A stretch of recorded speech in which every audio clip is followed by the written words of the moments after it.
Hello, AP Biology students, and welcome to my review on Unit 2, Cellular Structure and Function.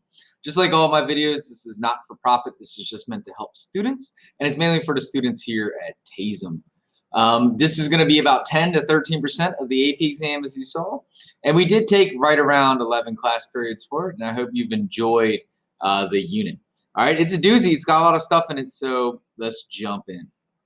All right, I've got a bunch of questions for you. And so I'd like you to quiz yourself. And if you can answer all these questions, then you don't need to watch this video.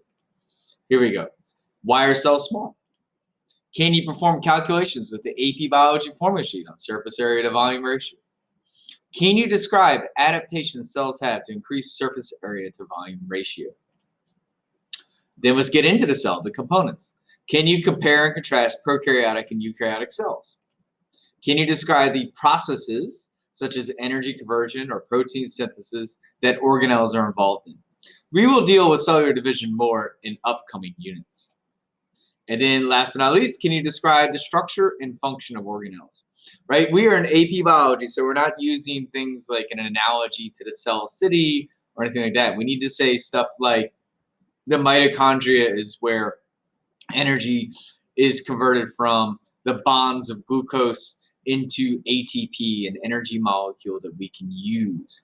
And we can then say, what's the structure and function of the mitochondria? It has a double membrane, which allows for oxidative phosphorylation, which we'll get to later on in the next year. But it allows for the making of ATP. All right, membranes. Can you describe the fluid mosaic model of the cell membrane? Can you describe which items can cross the membrane freely and which ones cannot? And can you describe the membrane's role in homeostasis? And in mechanisms of transport, can you describe how materials are transported across cell membranes? Can you compare and contrast active and passive transport? And can you describe co-transport and give examples? Tonicity and osmoregulation. You all did really well on this. I was really proud of you. Can you describe the big picture of water potential? Can you describe AP Lab number 4 on diffusion and osmosis? In our class, we did this with Pivot Interactives. So I would encourage you to go back and look through Pivot Interactives and see what's going on. Can you describe AP Lab number 11 on transpiration? I'd encourage you to look at the AP questions that I posted with that lab as well. Can you construct a graph using data about tonicity? So I've put several practice problems with that in Google Classroom. Can you design experiments and interpret data about water potential? And then last but not least, the origins of cell compartmentalization. Can you describe the endosymbiotic theory proposed by Lynn Margulis? Can you give evidence for it? And that's that. So if you can do all those questions, then you're good to go. You can stop the video. There's no reason to review this. This video is mainly you're going to review content. But students, please remember that every AP biology question involves content and skills. And so it's not just a matter of memorizing things, but it's a matter of really practicing them. I encourage you to practice if you have an AP biology prep book. And if you come across a problem in your AP biology prep book or say on Khan Academy or in Classroom that you feel like you don't have the skill for that we didn't cover in class, let me know. And then I will adjust my instruction to help you with that. So once again, review the items in Classroom, right? Review the AP Classroom problems we did, review the free response questions I posted, review the multiple choice questions I gave you in PDF format. I tried to give you a lot of opportunity to practice this material, and I tried not to lecture you very much on the content of it because you did such a good job reading through or watching videos and getting the content for yourselves. Okay, so I hope that's jive for you. So I did make a slide here on comparing and contrasting prokaryotic and eukaryotic cells because it's been a while and I didn't go over it a ton in class. So prokaryotes, pro means before the center of the cell, before the nucleus. And 9 out of 10 cells in your body are going to be prokaryotic, right? We have tons of bacteria on us and within us, and most of that is a symbiotic relationship. DNA is organized and it's in a nucleoid, so that's a confusing term, but it's just one chromosome. And then the difference is it doesn't have, that the membrane around it. Like prokaryotic cells do not have membrane-bound organelles. And so that's a huge difference because once you have the membrane, it enables the interior of that organelle to have a different pH or to have a different setup than the environment just inside the cell. So it's just free-floating DNA here. One long strand called the nucleoid. It's a chromosome in a circle. There can be small extra circles of DNA called plasmids. And so Jeff did a cool case study on that, on plasmids and how we can get them to express genes, et cetera. And we'll deal more of that in Unit 6. They do have ribosomes. So ribosomes are ubiquitous, SAT word for you. They're in every cell. And so that's the process for protein synthesis. This is given to us by the LUCA, the last universal common ancestor. They have cell walls. We did not go into this. It's kind of outside the realm of AP biology, but there's gram-negative and gram-positive cell walls. They just differ in their constructions. They're made of sugars, polysaccharides with amino acids in them, a strong mesh. They can also have tails, flagellum. They can have cilia and hairs attached to them and hooks to hold on to things, etc. And we'll deal a little more with this. We're going to do a case study on bacteria in the Hawaiian bobtail squid for Unit 4 with cellular communication. All right. So that was prokaryotic and eukaryotic cells. Cells have many jobs, but 3 big ones. And I encourage you to think about the organelles in terms of these processes, right? If you're just trying to memorize different organelles in the cell, that can get confusing, tedious, and not fun. But if you can understand how they work in these processes, I think that's pretty cool. You can go back through the Google Classroom assignments. I think I gave you about 8 to 12 diseases that we looked at dealing with cellular organelles, so you can see real life connections if something goes wrong. So reproduction of cells, production of proteins, and energy capture and storage. All right, so I would encourage you to think about these. And later on, I have a slide on cellsalive.com, and for you to check that out and to see if you can describe the structure and function of the organelles involved in each of those.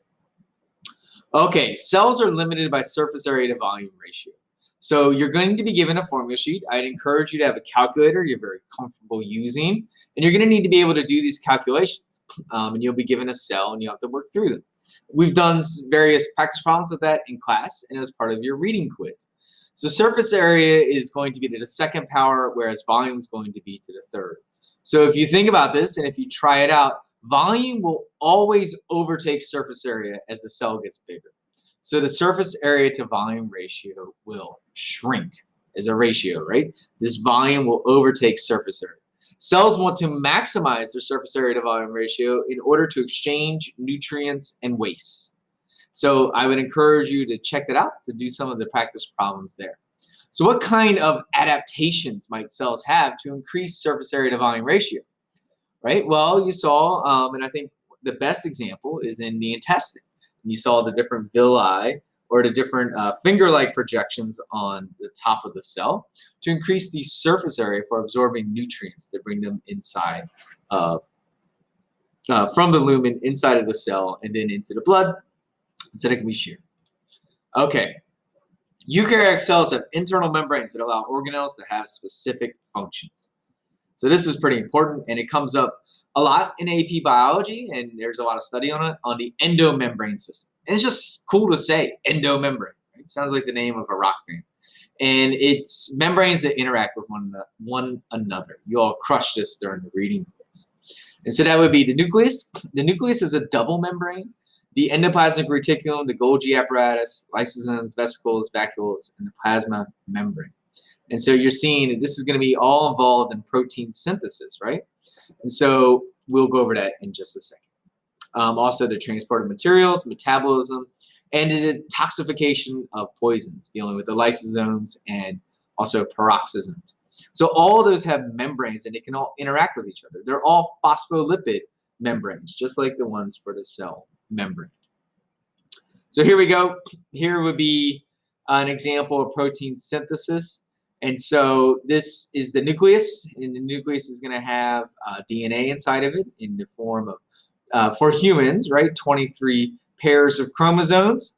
That DNA will be transcribed into messenger RNA. The messenger RNA will leave the nuclear envelope, and it can either go to a free-floating ribosome, or it can go to a ribosome on the rough endoplasmic reticulum. It's rough because it has ribosomes on it.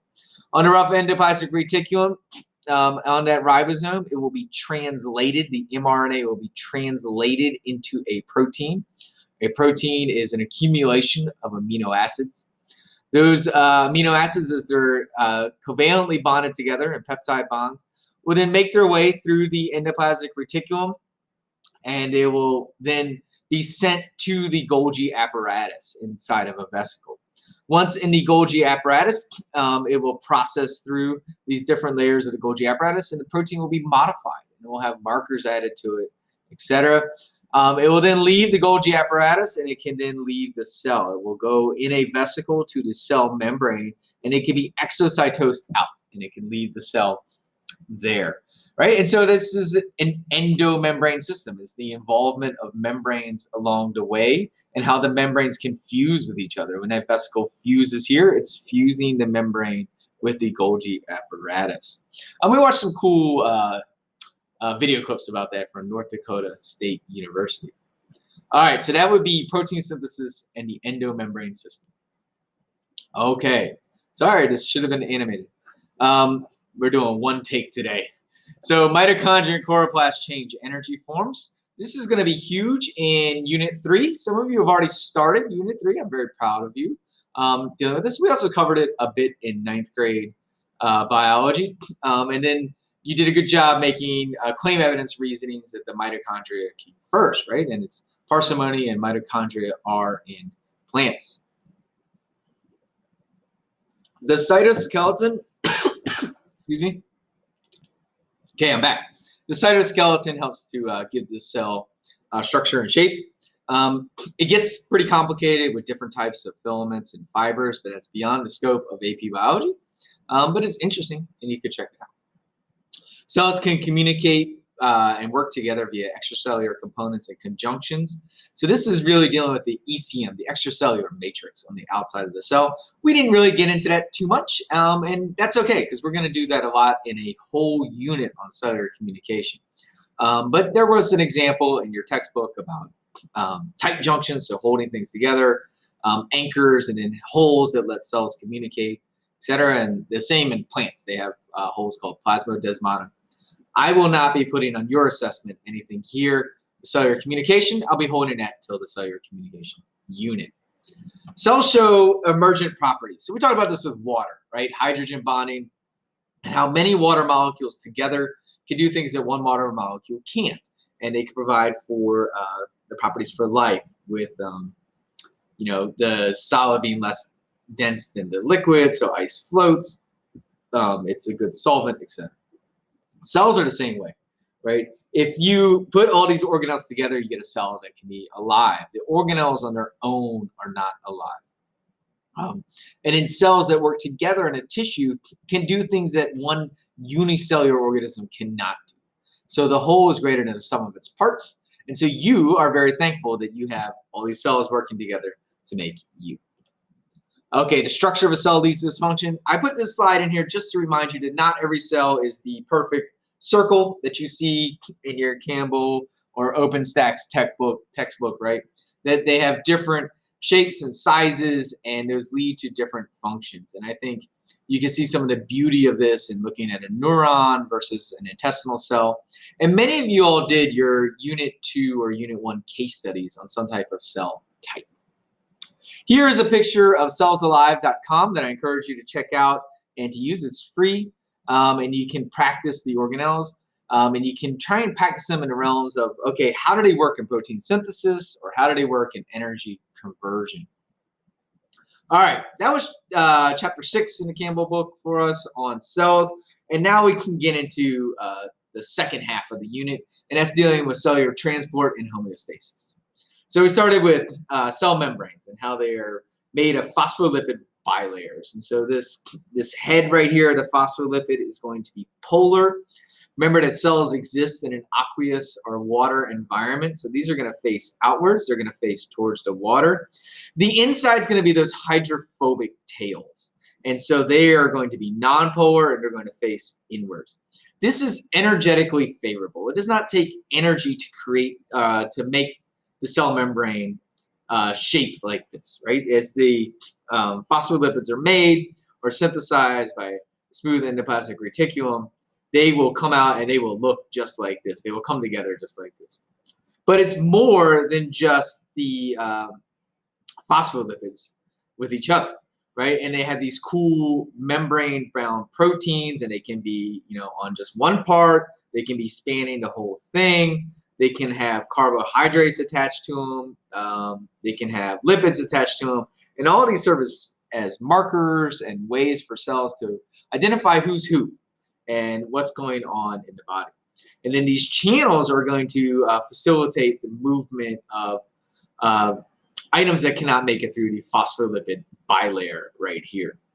All right, and so remember that this is constantly moving around. I couldn't find an animated GIF that was Creative Commons licensed, but these would be all moving around, and we reviewed that pretty well, I believe, with those AP classroom questions.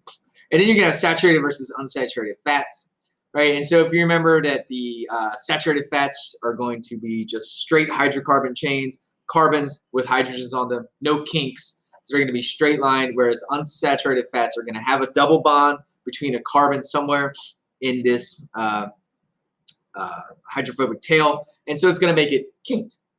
And so the ratio of those helps to determine how fluid the cell membrane is. And so that's going to be dependent upon the environment, right? And so organisms have evolved to have the correct ratio for their environment. So if the environment changes rapidly, global warming, for instance, we could have problems here. Cholesterol is also embedded within the membrane to help with fluidity as well. So a little bit of cholesterol is good. Too much of it is bad. Okay, so that was the fluid mosaic model. And then I feel like you all did really well with it. You really understand polarity now, which is a testament to you, because I bet you haven't gone over that in chemistry yet for you 10th graders yet. The transmembrane proteins can have many different functions, such as transport, enzymatic activities, signal transduction, cell recognition, and intercellular joining. If a lot of these don't sound familiar, we're going to get to them as the units build up. And so that's why I've decided to kind of go with the unit order that AP Biology has for us, and I think it will build up nicely. So let's deal with this permeability. So small non-charged molecules can easily cross, right? They just squeeze through and go on past. They're not repelled by the non-polar tails. So if you have more oxygen on the outside, less oxygen on the inside, due to diffusion, due to the kinetic theory of matter, the oxygen will diffuse through this phospholipid bilayer and come into the cell. So see if you can debate these real quick. Okay, so hopefully you did this, right? And so water is charged, it's polar, so it's going to need a membrane channel to go through, and that's called an aquaporin. Sodium is also charged, so is potassium, so they're going to go through channels as well, protein channels. Oxygen and carbon dioxide are non-polar. These are, oxygen is diatomic, so it shares its electrons well. Carbon dioxide is non-polar, and so they're just going to diffuse through the membrane. Hormones are interesting, right? If it's a protein-based hormone, then it will dock with a receptor. And an example of that would be insulin. Insulin is a protein-based hormone. If it's a steroid-based hormone or a lipid-based hormone, then it's non-polar, it can diffuse through.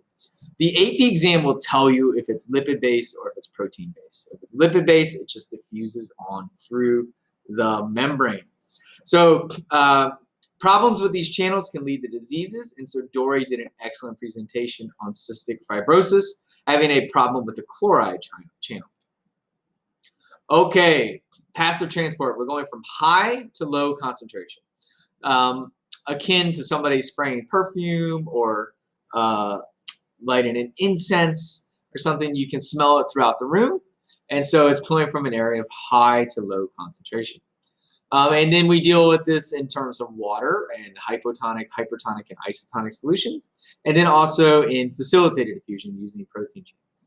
So these images in the next couple of slides come from OpenStax, which is a nice free online textbook that some of you all use. And so here would be a representation of a non-polar Molecule, we could pretend that it's oxygen. And it's just going to go from an area of high to low concentration. So if this is initial time, here it is in a high, low concentration, and it's going to diffuse out until it's in dynamic equilibrium. When it's in dynamic equilibrium, the molecules still move back and forth across the membrane, just at a rate at which they're the same number or around the same number on each side, right? It's not permanently shut down. Same thing happens with protein channels. So here you can see this example being with this green molecule right here. Pretend it's a chloride ion going from high concentration to low, and so it can go through the channel. One interesting tidbit, right? Each channel is going to be specific to what it brings across.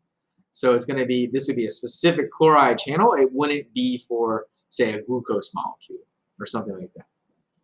Okay, these are cool. These are called YouTube experiments. Get it, YouTube, what we're on right here.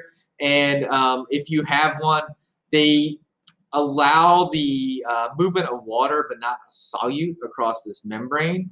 And so it's an excellent way to show to students that water goes from areas of low solids to high solids. You can also think about this as in areas of high water concentration to low water concentration. So when I used to teach this in 9th grade biology, it's changed with NGSS. I don't go into this as much anymore, but I would say from higher water to lower water. But in reality, right, it's going from lower solute to higher solute. They're just inverse of each other. And so you can practice with that. And you can think about it in terms of free water molecules, right? There's more free water molecules on this side, and they're going to an area of higher solute concentration, so they move over here. So let's think about that in terms of red blood cells, right? And so here we did some fun stuff with doctors, and some of you all did some case studies on this. But if you put a cell in a hypotonic solution, hypotonic relative to the cell, it means that there's going to be more free water on the outside. And so more free water is going to come into the cell and cause it to expand, and it might eventually lyse or explode. And so you can think about it in terms of solutes as well. There's going to be more solutes on the inside of the cell and less solutes on the outside. And we dealt with that ecstasy case study with hyponatremia that we did in class. Isotonic is going to be relative to each other, so they're going to be the same. So if you're severely dehydrated and go to the hospital, they're going to give you an isotonic solution, which will, because you're so dehydrated, it'll rapidly hydrate you so that then your cells are in equilibrium here. Hypertonic, right? There's going to be less free water outside of the cell, so it's going to go from high water concentration to low, or you can think about it going from lower solutes to higher solutes. And so it's going to leave the cell, and the cell will shrivel up. Okay, we'll do more with water potential at the end of this slideshow, and I'm feeling really good about your understanding of water potential. So here is active transport. And so I have slides on each of these in just a second, but active transport requires energy, right? And it requires energy in the form of ATP. We're going from an area of low concentration to high concentration. So we're going against the concentration gradient. So that's why it requires energy. There's primary active transport, which is the direct hydrolysis of ATP right at the protein channel. And a great example of that is the sodium-potassium pump. There's secondary active transport or co-transport, which we did a lot of practice problems on, where you can think about molecules kind of catching a ride. And so the ones we did involved the sodium-potassium pump, or you could do a H+ transporter like we saw with the sucrose, and then the molecule would catch a ride with it coming back in. If they're both going in the same direction, it's called a symport, and if they're going in opposite directions, it's called an antiport. And then bulk transport is endocytosis and exocytosis, and that's going to require energy as well. So let's see some examples of it.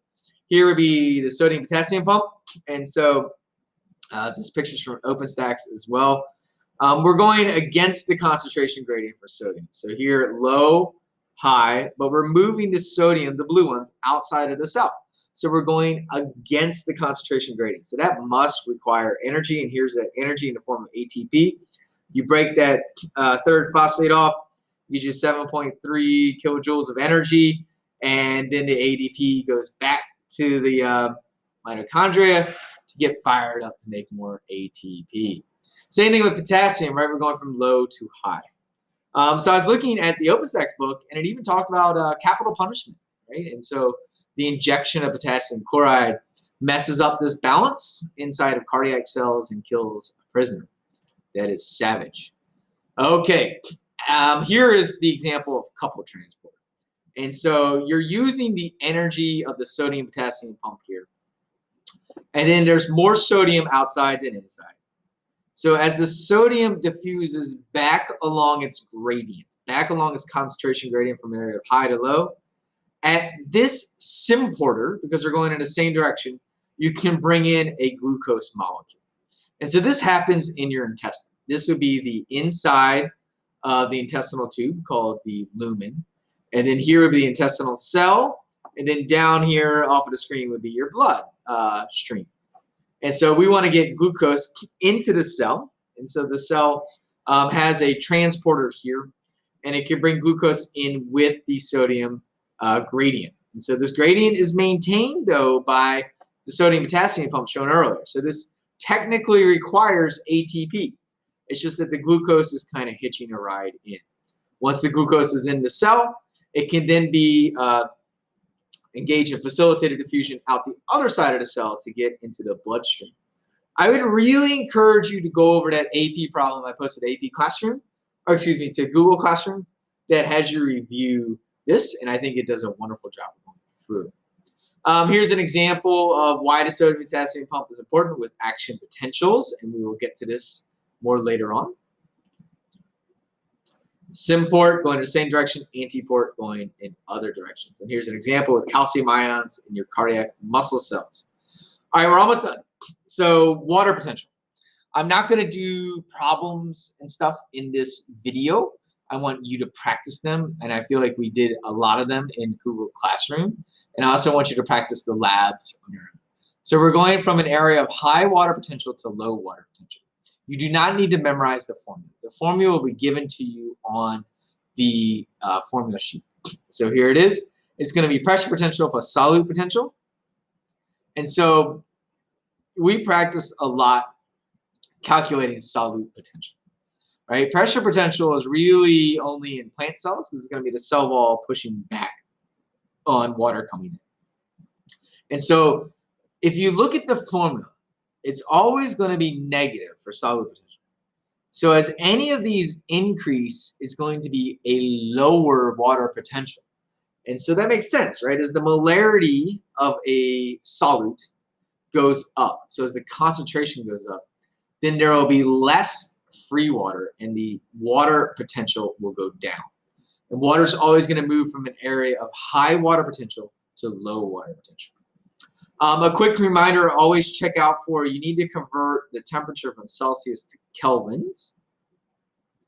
And so it's always good to think about this in the big picture. So the highest water potential is going to be here at the roots, and the lowest water potential is going to be outside in the atmosphere. And so here you can see negative 0.2, negative 100. So negative 0.2 is a higher water potential than negative 100.